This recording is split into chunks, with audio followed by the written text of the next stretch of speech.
Halo teman-teman semua, kenalkan nama saya Alsaskar.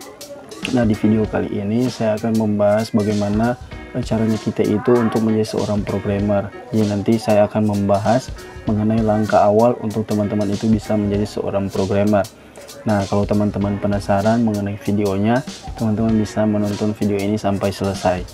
Oke, mari kita bahas. Nah, untuk pertama saya mau bilang bahwa untuk menjadi seorang programmer, teman-teman harus tahu dulu bahwa menjadi seorang programmer itu tentunya tidak mudah. Ada beberapa hal yang harus teman-teman lalui, dan teman-teman itu harus melewati beberapa fase yang mungkin adalah fase-fase yang sulit. Tapi itu bukan menjadi penghalang untuk teman-teman itu bukan menjadi sebuah hambatan untuk teman-teman itu menjadi seorang programmer. Walaupun mungkin banyak fase yang harus teman-teman lewati, ada proses-proses yang harus teman-teman lewati, tapi itu semua pasti akan teman-teman bisa lewati, dan teman-teman itu pasti akan bisa menjadi seorang programmer. Nah, yang pertama, teman-teman harus tentukan tujuannya teman-teman itu mau jadi seperti apa. Jadi kalau misalnya teman-teman itu pengen menjadi seorang web developer, maka hal yang harus teman-teman pelajari yang pertama-tama itu adalah mengenai HTML dan CSS. Teman-teman harus bisa belajar bagaimana mendesain sebuah website, membuat struktur website, dan lain sebagainya. Nah, kedua hal ini teman-teman itu wajib untuk dipelajari untuk menjadi seorang web developer.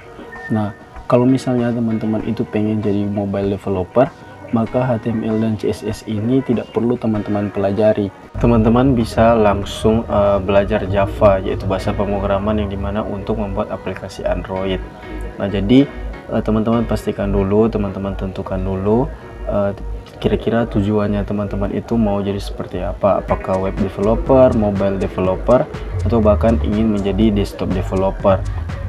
Nah, terus poin yang kedua adalah teman-teman harus punya alat juga.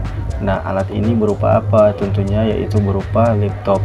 Nah, laptop ini juga itu tergantung dari teman-teman itu pengen mau jadi seperti apa. Apakah teman-teman jadi web developer atau Android atau mobile developer. Nah, kalau misalnya teman-teman ingin jadi web developer, tentunya untuk laptop yang RAM 4GB itu sudah cukup menurut saya, karena untuk mempelajari bagaimana cara untuk membuat website, teman-teman hanya tinggal perlu text editor dan juga browser, yang dimana kedua ini yaitu browser itu sendiri untuk teman-teman bisa menjalankan web tersebut, dan juga untuk text editor teman-teman itu nanti akan menulis kode program di sana. Nah, hanya itu. Sedangkan untuk menjadi mobile developer, teman-teman membutuhkan RAM yang cukup besar, yaitu minimal 8GB. Nah, dan kenapa dia 8GB? Karena aplikasi Android itu tidak kecil teman-teman, melainkan besar. Pengalaman saya pribadi waktu itu ketika saya menjalankan aplikasi Android, dan sungguh laptop saya hanya 4GB, dan dimana ketika saya menjalankan aplikasi Android Studio di sana sungguh lag sekali teman-teman, dia tidak berjalan lancar, yang dimana di sana sambil saya sempat emosi di sana juga, karena juga aplikasi itu berat sekali teman-teman kalau hanya dijalankan dengan laptop yang hanya memiliki RAM 4GB. Nah, jadi seperti itu. Jadi teman-teman harus punya alat yang lengkap dulu, alat yang mendukung teman-teman untuk mempelajari sesuatu. Kalau misalnya teman-teman pengen jadi web developer, tentunya laptop yang RAM 4GB itu sudah cukup menurut saya. Dan juga kalau teman-teman pengen jadi mobile developer, maka RAM yang harus teman-teman perlu itu adalah minimal 8GB untuk menunjang produktivitas teman-teman dalam belajar. Ya, seperti itu. Nah, selain teman-teman itu tentukan tujuan dan juga harus mempunyai alat yang mumpuni untuk teman-teman bisa belajar. Nah, poin yang ketiga adalah teman-teman juga harus punya yang namanya konsisten. Nah, konsisten ini tentu bukanlah hal yang teknis, melainkan hal yang non teknis, alias dimana ini tergantung dari teman-teman pribadi, kesadaran teman-teman pribadi. Apakah kalau teman-teman itu pengen jadi seorang programmer yang handal, seorang yang betul-betul niat untuk jadi seorang programmer, maka teman-teman itu harus bisa konsisten.